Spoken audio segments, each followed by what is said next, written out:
Hi, and welcome to the Josilyn Drake Show. I am your host, Josilyn Drake. We have a very enlightening show for you today. Coping with the loss of someone or something you love is one of life's biggest challenges. Often, the pain of loss can feel overwhelming. The more significant the loss, the more intense your grief can be.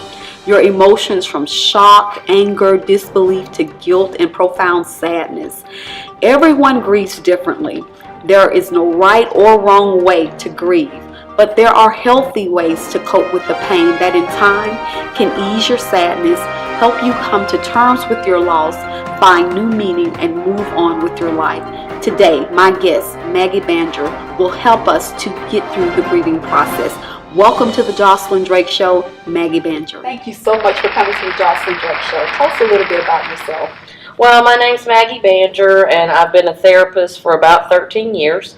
Before that, I did research at UAB on aging and mobility, and I grew up my whole entire life in Bessemer, Alabama, and I still live there right on the Bessemer-McCalla line, and went to Montevallo for both of my degrees. Love music. Love church, and I've got 2 great kids and a husband. So awesome. So you're a grief specialist, grief counsel specialist. Tell us a little bit about that. I am a certified grief recovery specialist, and I went through training with the Grief Recovery Institute, which was founded by John James and Russell Friedman. They're based in California now. And so what that means is I've gone through intensive training, doing my own work, and then learning how to process and help others in their work of multiple different kinds of loss. Not just death, not just divorce, but all forms and all types of loss. And so that is on top of any of my counseling degrees or licensures or anything like that. It's a separate certification that I chose to pursue in my career. Awesome. So loss is inevitable, yet it is one of the hardest things that we deal with in life. Can you explain to us why that is? Well, one of my beliefs about that is that a lot of us, not even through inappropriate means, but a lot of us are really taught inappropriate coping skills for dealing with loss. There are a lot of what my training has taught me through John James and Russell Friedman. They call them the myths. And so some of what we're taught behaviorally in life is don't feel bad, replace the loss, just give it time, grieve alone, keep busy, things like that. And they're ingrained in our behavior. And so while some of those things are helpful in a short time frame, when those are the only things that you do and there are not intentional actions to relieve yourself with loss and to surface what was incomplete within relationships, healing doesn't take place. Oh, that was deep. I like the last part of what you said. Yeah, that explains a lot. So as we come to terms with our loss, I've read where some of us may say that there are 5 to 7 stages, but however many there are, can you tell us about them? Well, a lot of people are familiar or they have learned these stages, which come from Elizabeth Kubler-Ross's work on death and dying. And they are denial, anger, bargaining, depression, and acceptance. Those are the 5 that are typically well known. Really, those were done on research with people who had terminal illness and their family's acceptance of that, and they've been translated into multiple different things. The truth is a lot of people believe that you have to go through them in that certain order and then you're fine. The truth of the matter is grief is like riding a roller coaster. It's up and down and around and circular, and sometimes it's straight and sometimes it's fun and sometimes it's scary, and it is all over the place. And so sometimes you really are angry. Sometimes you really are depressed. Sometimes you're okay with a loss. But yet there is still all kinds of work to do. And that's internal work for you to do. As far as we know, grief is for the living. And so many of us try to work out things and deal with things with people who are already gone, or positions that have already been removed from us, and things that are in a sense dead, whether they are still with a living person or entity or not. And so we need to do our own internal work to complete what was left incomplete with any of our relationships. That's what causes the grief process, is incompletion. I definitely see that, Maggie, because, most of the time, say for instance, if you lost a child, when you're carrying that child, you've already gone through life. Really, you've seen the child get married, graduate from college, graduate from high school.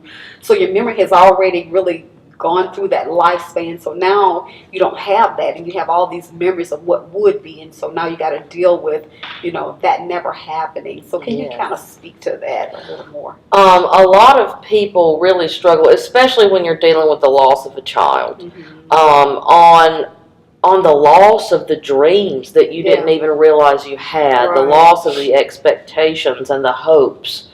Also the loss of what was as well, because sometimes, even though we're proud of our children, and I have two myself, I'm very proud of them, but they're not exactly who I expected they would be, and I didn't even realize that until as they're growing older and they're doing their things and their own personalities and structures, and they're not like that.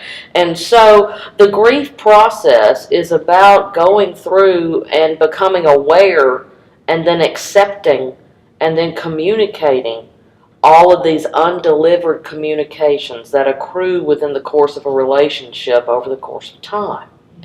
And so what happens when you lose a child is,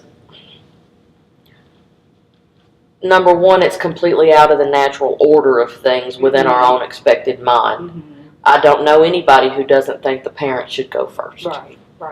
And so we have to deal with the fact of life being cut short and that being a tragedy, no matter how it comes. It's a tragic loss.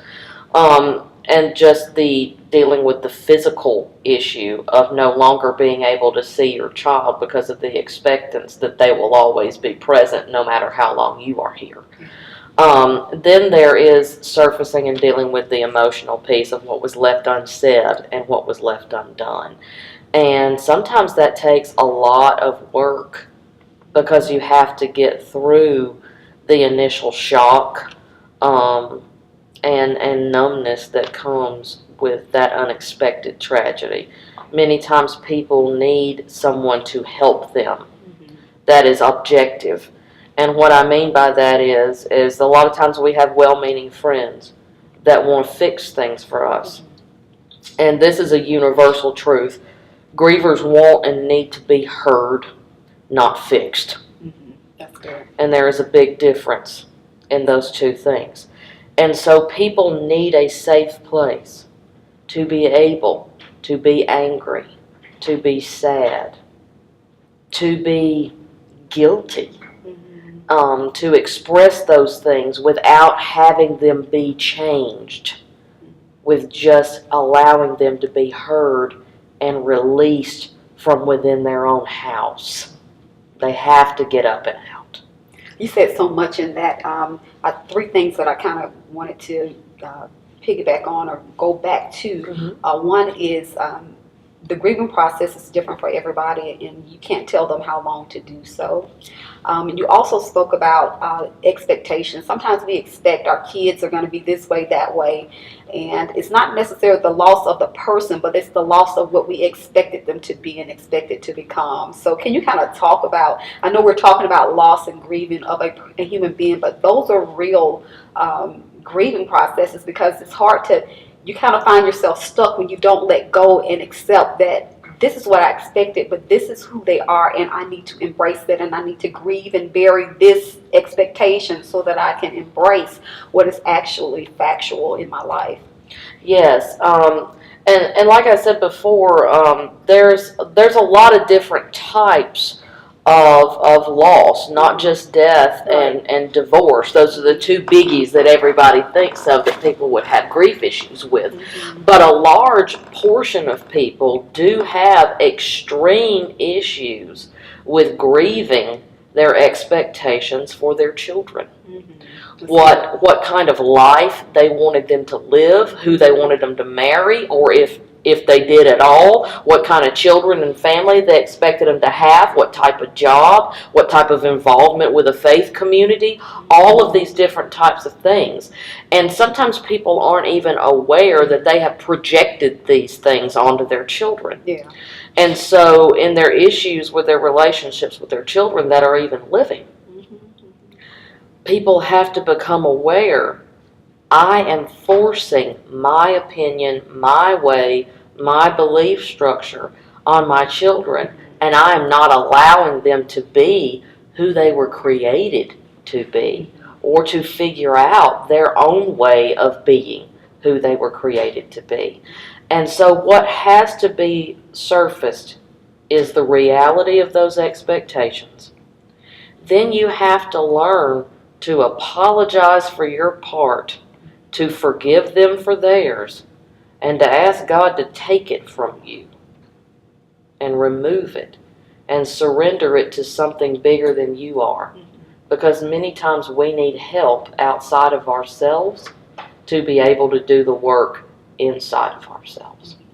I found that sometimes what we're grieving for, what we expected them to be, is really some things that we wish we had become personally. And so we want to live that through our children. Can you speak to us about the part of where we spoke about earlier about, the grieving process? Everybody grieves differently. Everybody has a different length of time.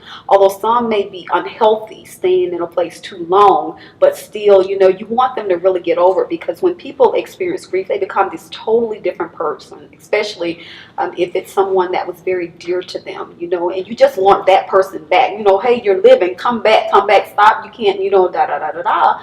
But actually, everybody grieves differently, and it's unfair for us to tell them when it's time to stop. So can you tell us a little bit about that? Well, again, I used the analogy a little bit ago of a roller coaster, and it's a ride. There are dips and turns when you don't even expect it, and people have to create what I call a new normal. Yes. The old normal is gone, and you have to work to create a new normal. The truth is, you don't want to go back to the way a relationship was, because it will end up going exactly where you are. So it will still lead you back to the same place. So you can only go forward. And learning how to do that, you may need help to learn how to do that, because sometimes our skill set that we came into place with, those inappropriate coping skills with dealing with grief and loss, they've only taken us as far as we can go. We have to learn new ones. And a big part of that is learning truly how to embody a spirit of forgiveness within yourself and with others. And that takes a lot of spiritual internal work that many times you need someone outside of yourself to mentor and guide you through. Whether it's a therapist or a pastor or a dear friend, you need someone outside of you to help pull you forward. Because when we are stuck in a rut in the past, we are moving forward but facing backward, and we're going to hit multiple roadblocks because we can't see where we're going. That's really good. You keep speaking to the fact of needing help. I can remember about 2000, I lost a daughter I was carrying at 7 months pregnant. And it was the hardest thing that I've ever gone through in my life. I mean, literally. And what I noticed, the community village of people that were in my life at the time, there were about 3 ladies. They called me and they said, if it's anything that I can do, I am here for you. And they said to me, but I cannot come to her funeral because it's just too hard, because they had lost a baby themselves and they were still dealing with it. It had been like 20 years ago. So I think that what you're saying, the importance of having someone to help you out of that place so you can stop going forwards backwards but go forward is very key. So can you tell us a little bit about, some other outlets? You spoke about the pastoring and having counselors as well. And tell us a little bit about what your particular recovery center. Well, my practice is called Restore Counseling Services, and again, I utilize the techniques that were developed by the Grief Recovery Institute. And so there are trained grief recovery specialists all over the country, and they've started doing it all over different countries and continents in the world. But what I specifically do is work people through identifying all of the losses in their life. And then you identify specific ones that you feel are unresolved or blocks for you.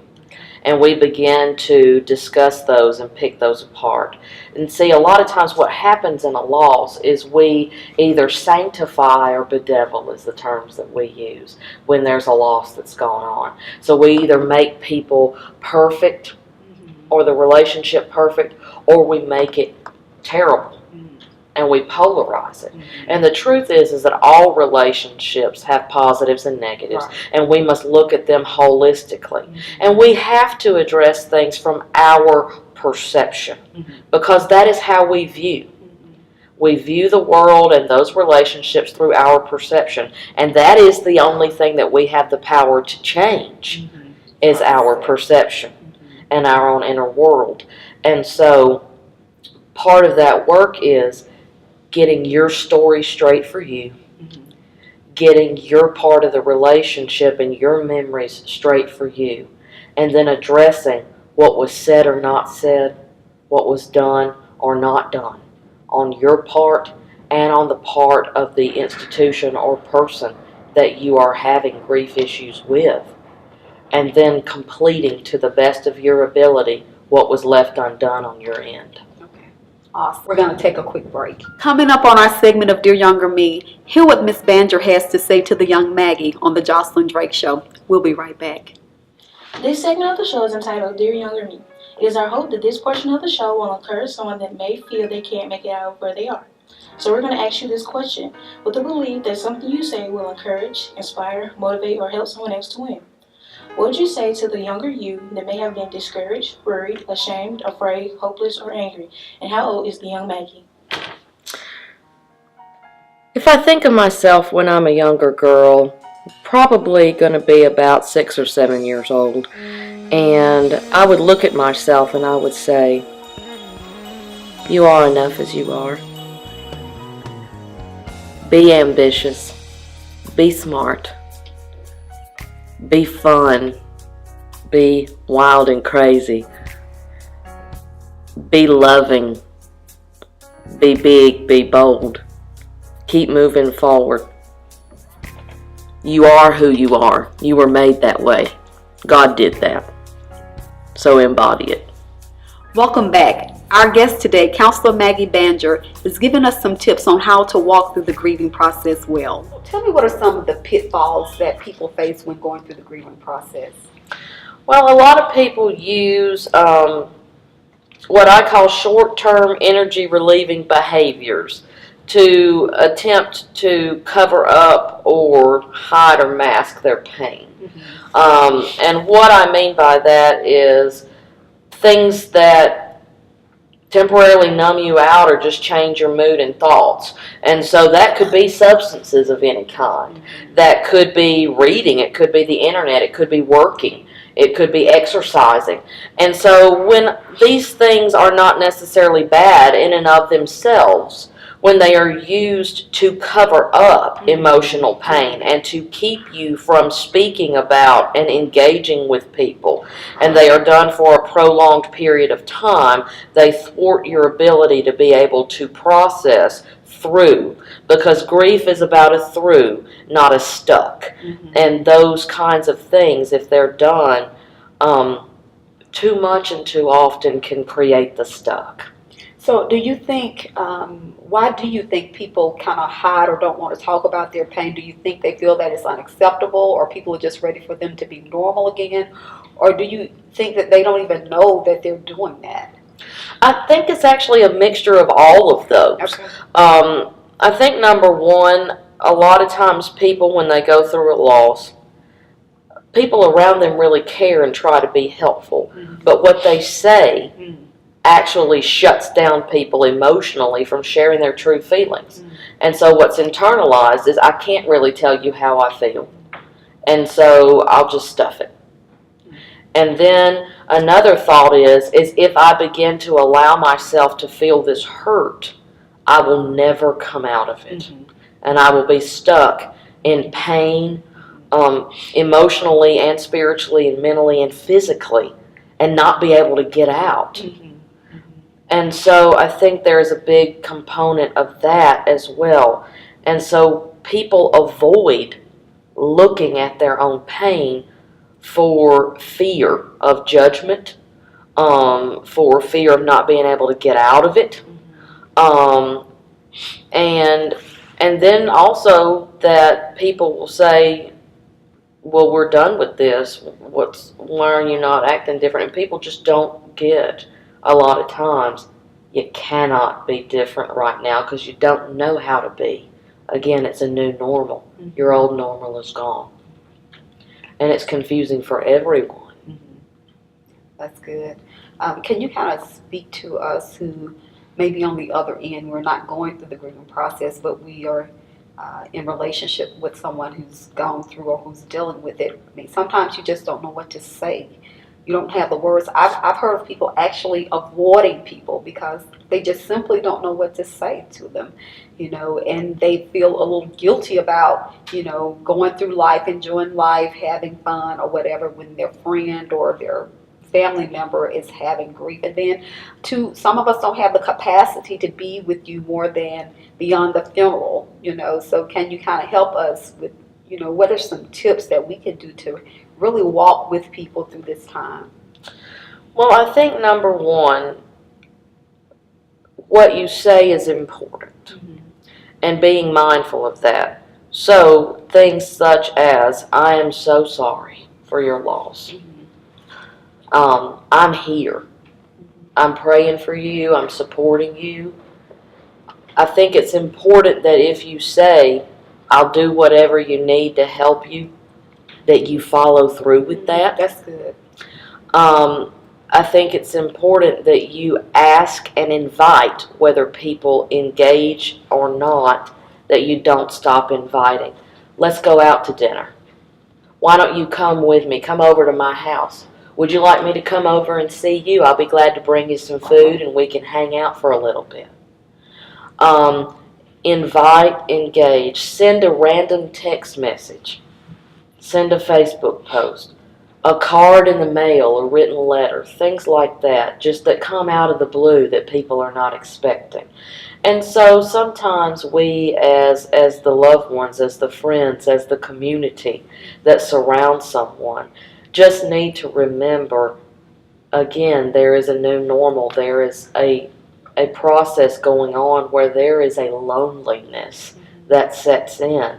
And even just the thought of being on somebody else's mind or heart at some point in time, we need to know that. You spoke to two things I thought were very important. One, you said that when you say you're going to be there, to do that, to be there, to make sure you really honor your word. And if you're not, don't think you can, you have the time to, just don't say it. And then the other thing is where you spoke to the fact of continuing to send texts, because sometimes you can send things to people and they avoid you or they kind of just shy away from it, and you can feel rejected and just say, well, I tried, I reached out to them, and I'm just not, I'm just going to let them be. They want to be alone, and I'm going to just allow them to be that. I don't want to get on their nerves, and honestly, I don't know what to say to them. So can you kind of help us with what you suggested, that we continue to reach out? I think maybe one of the key things you said was just sending a random text. That way I don't have to necessarily speak with you directly, and that gives you the opportunity to say whether or not you want to respond or you want to take it a little further. So can you expound a little bit on that? Exactly. With a card, with a text message, with a Facebook post, things of that nature, you go ahead and keep the line of communication open. You allow someone to know you may be going through a time period where you're overwhelmed and you forget to call people back. Right. Or you may not want to engage socially with anybody yet, but know that I'm still here. I'm still thinking about you. And so some of what you can say is, wanted you to know you ran through my mind today. And I said, I thank God for you, and I hope that you're in a place and doing well and being comforted. I think it's very important that you communicate, I want you to know I love you, I care about you. That's good. Let me know if and when you want to talk. I'm here. That's good. Now, can you speak to the person that's actually going through it? Because sometimes your mind will just play tricks on you. It'll make you think, no one loves me. I'm doing this all by myself. When actually people are really reaching out to you, you just turned them away so much that they kind of just have gone on about their own business. And so help us understand, when people are reaching out to you, the importance to say something, thank you so much for reaching out to me. Just not really ready to talk about it right now. Please don't stop reaching out to me. Maybe reach out to me in a week or two. So kind of help walk them through that process as well, so they don't kind of think, oh, nobody really cares about me. Well, I think that for a grieving person, it's very important to remember you are only alone if you choose to be.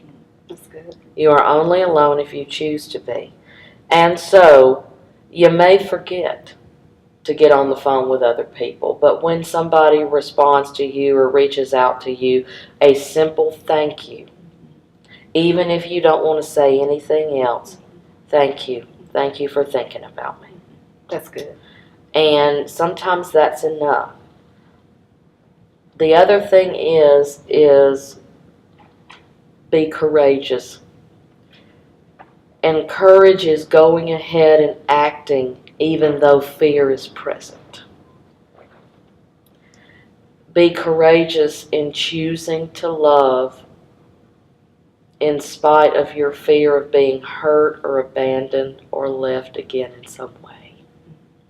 And it may take time of just reaching out a little bit at a time, taking a little bit of risk at a time. But being able to do that is significantly important. So the risk may be sending a text message back that's longer than thank you. The risk may be picking up the phone and saying, hey, I got your text message. Can we just go get some coffee? Awesome. Doing things like that. Awesome. So you spoke earlier about the natural order of things, as far as a parent losing a child. But I think another very hard place is when a child loses a parent. I think that's, that's really tough. I've had to walk through that myself with family members. Can you kind of tell us about that? And what are some suggestions as far as keeping that community, keeping the covering that child in the absence of a parent? And what I'm finding is that it's happened more often than what we could imagine. And so how can a family walk through that well? Well, I think one of the most important parts is share with each other. Mm-hmm. Share with each other. Don't tell each other how to feel. Mm-hmm. Listen to each other.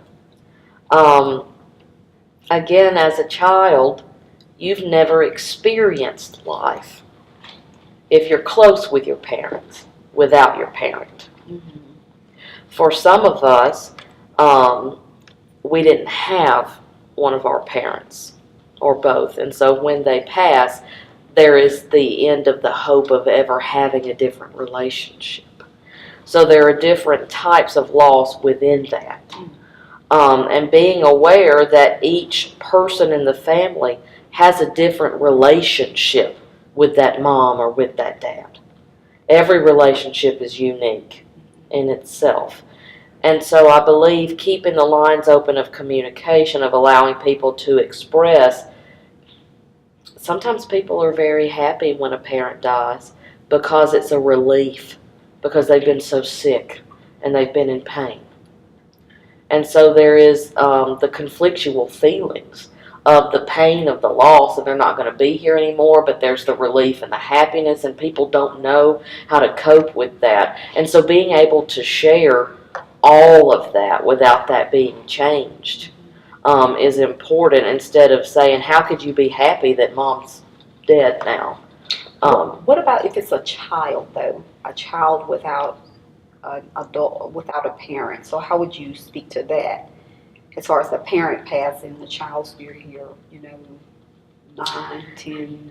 If you have a child that is very young, I think it's extremely important to remember they don't have the brain capacity yet in their neurological development to have any kind of abstract thinking. So they're very literal. What you say to children really does matter. They need to be allowed to ask questions. They need to be allowed to say whatever and however they feel without it being changed for them. So some of it's the same as an adult, but it's very key to remember that children, especially younger ones under the age of 10, are very literal.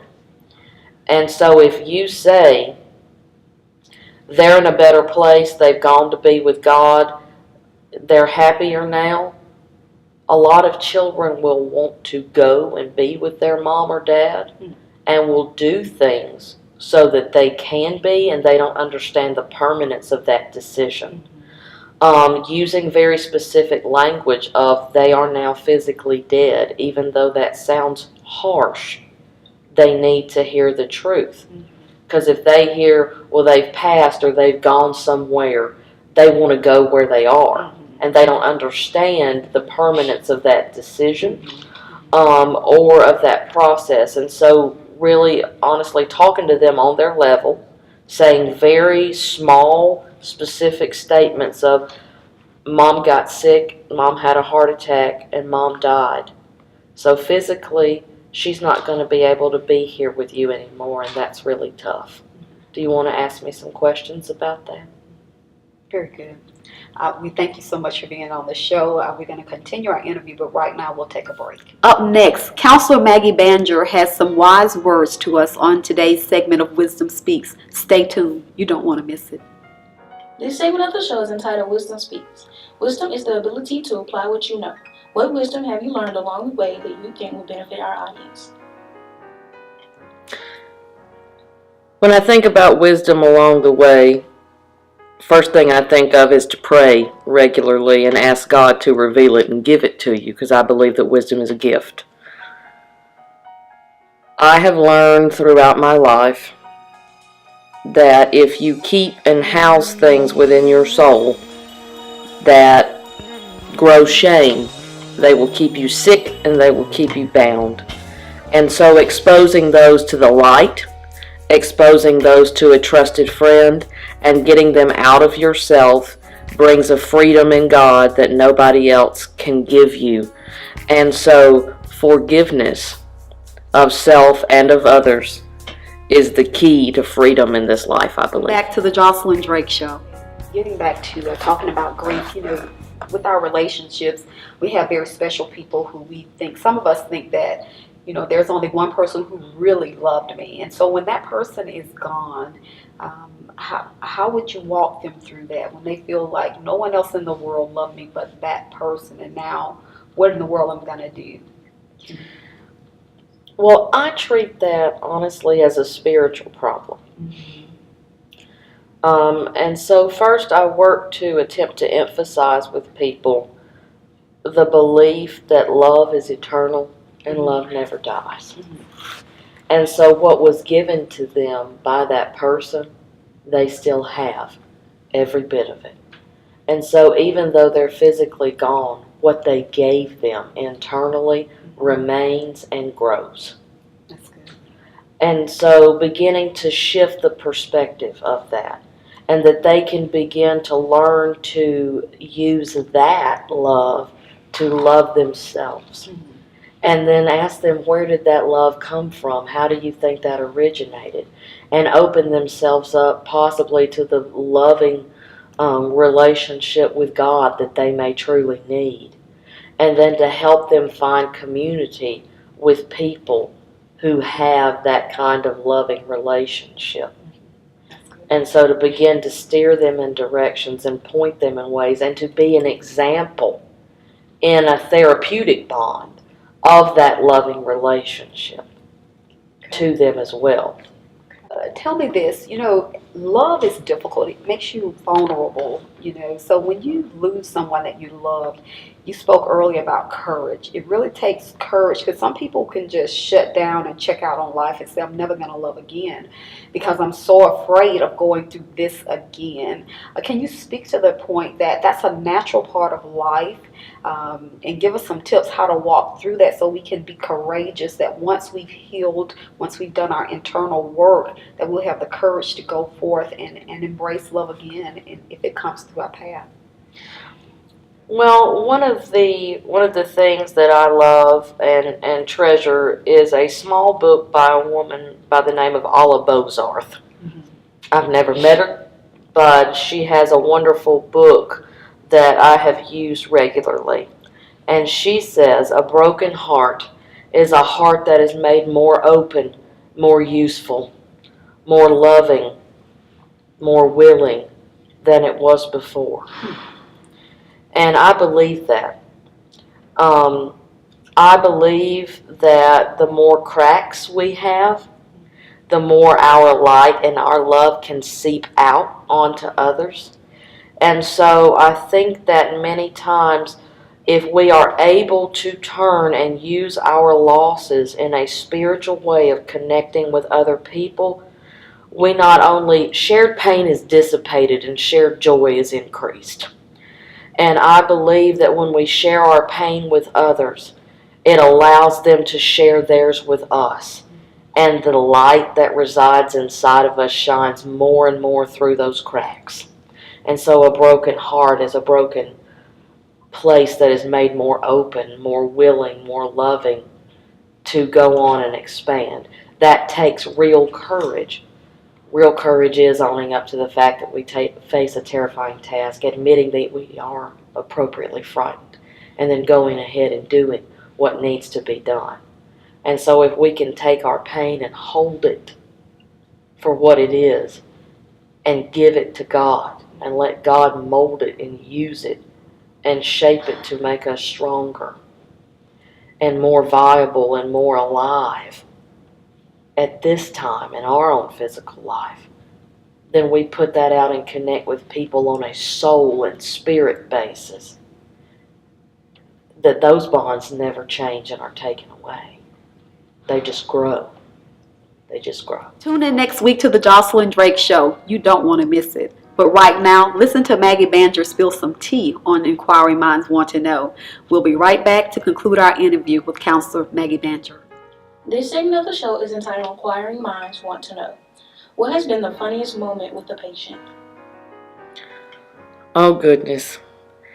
When I was running a grief group at a treatment facility that I worked at, the work is really hard and difficult. And she came into the room and looked at me with gritted teeth and said, I would rather walk through hell in gasoline panties than be in this room with you right now.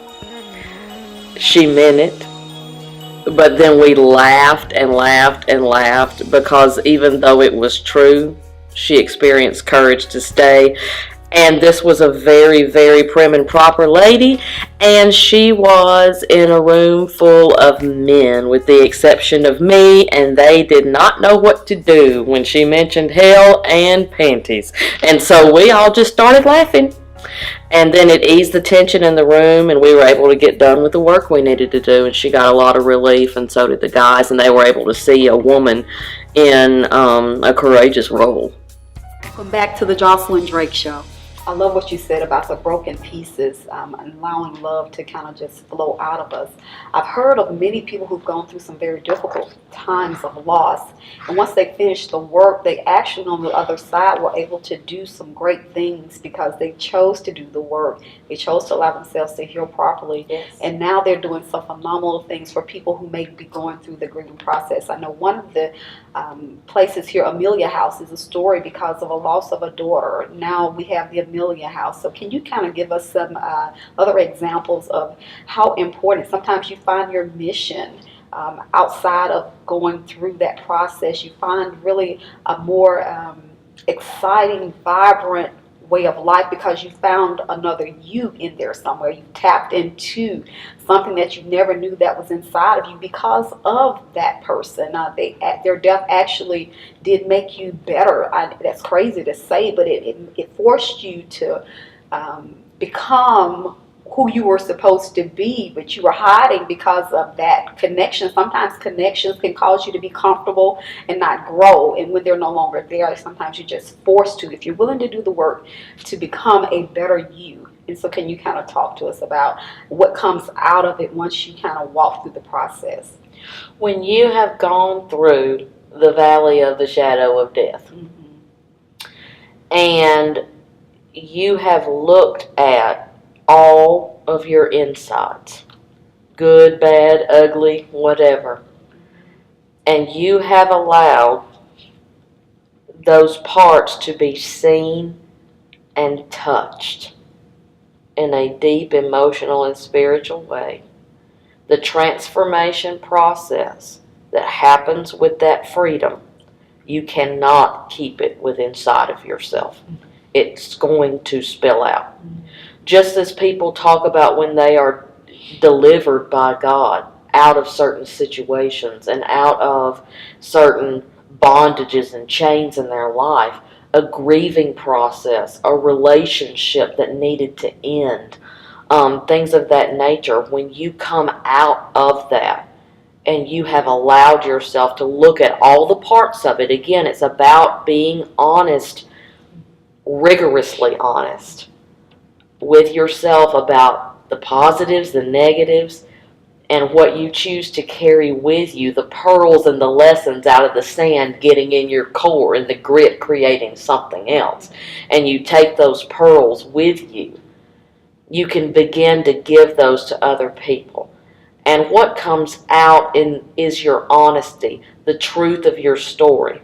I have never seen an instance where somebody was truly honest that it wasn't attractive to someone else. Truth is attractive. That's good. That's good. Rigorous honesty and speaking from your heart and what you're passionate about. And we can't help but be passionate from what we've been freed of. We can't help but be passionate from what we've been freed of. And when you share that passion with others, it begets them to do their work and begets others around them to do their work. Because once freedom comes, it changes your countenance. It changes your words. It changes your walk. It changes everything about you from the inside out. And that spills over. And so you have an innate place of abiding for people in a prayer life. You have a way to take someone's hand and walk them in a pathway that they don't understand, but you do. Where you can honor their own individual relationship, but you say, this is what I did and this is what made sense to me. Try it on and see if it fits for you. And I'll walk next to you with it. I'll walk behind you with it. I'll walk beside you with it. I'll walk in front of you with it. Wherever you need me to be, I'll be with you. That's good. You said something very powerful, how truth is attractive.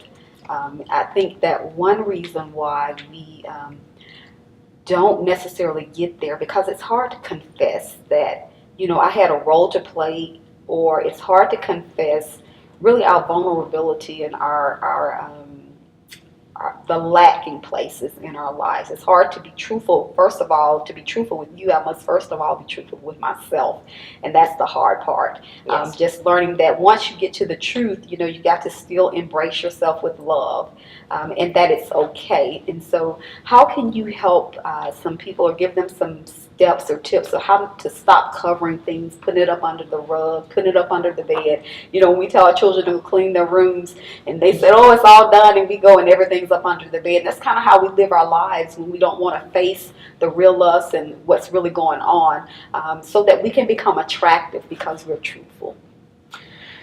Well, holistically looking at relationships within a grief process requires you to look at all the positive and negative memories that go along with that. And then the step that comes after that is being able to own your part, what you said or did not say, what you did or did not do, and be able to apologize for that to the best of your ability. And owning that behavior and then releasing it to God and being able to forgive yourself and show yourself grace. That's good. Is extremely important. And a lot of people think of forgive as one of the F words that we're not supposed to use. And we have to learn to embrace true definitions of forgiveness. And one of the ones that I use in grief work is to fully remember, and give it to God. To allow yourself to say, this is no longer going to have power to control my life any further. I choose to not allow this person or this pain to run my life any longer.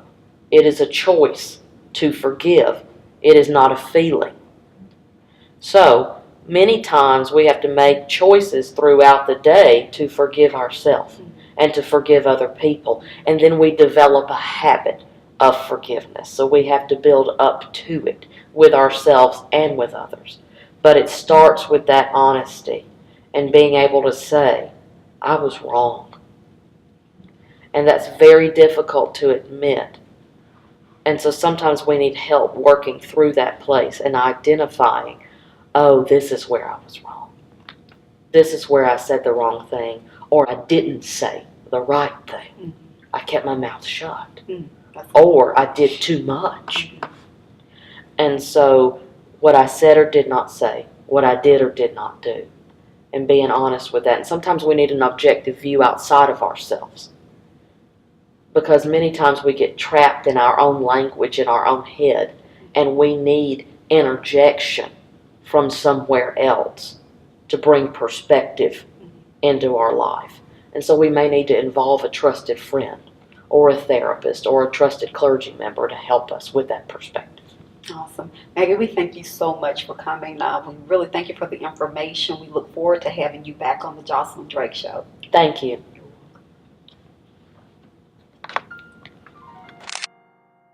Do good? Is it going to turn out well? We all right? We're good. All right. You did a good job. Okay. Thank you. Thanks for watching. The Josilyn Drake Show never stops. The conversation continues on Facebook and Instagram. Follow us, like us, and be a part of the conversation. Also, tune in on Thursdays at 5 p.m. to XL Radio and listen to the Josilyn Drake Radio Show. Until next time, enjoy life. See you next week on the Josilyn Drake Show. Get Josilyn's new single from her upcoming sophomore album, In This Place, on iTunes and all digital outlets.